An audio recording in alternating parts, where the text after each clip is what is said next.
Саламатсыздар ма, құрметті 5-ші сынып оқушылары? Здравствуйте, ученики 5 класса. Қазақ тілі сабағын бастаймыз. Начинаем урок казахского языка. Итак, открываем 62-ю страницу. 62-ші бетті ашамыз.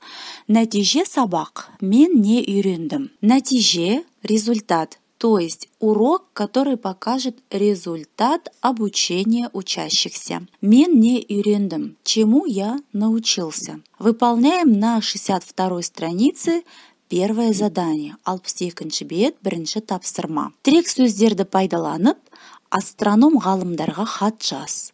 Онда өзің білетін жұлдыз туралы айт. Используя опорные слова, напишите письмо ученому-астроному. В этом письме напишите про известную вам звезду. Опорные слова, тірек сөздер.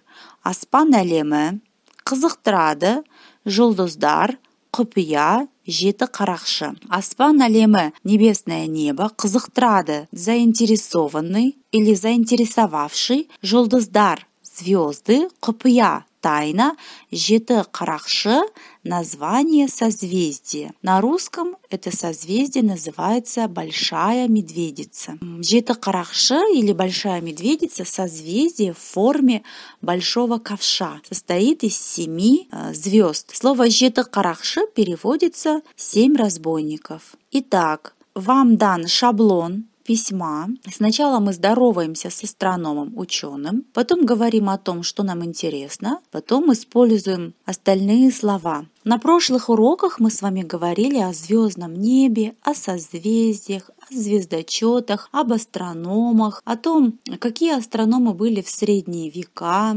особенности звездного неба. Сегодня пришло время подытожить эту тему. На этом у меня все. Высылайте свое задание на WhatsApp. Келесі кездескенше сау саламатты болыңыздар. До новых встреч, ребята!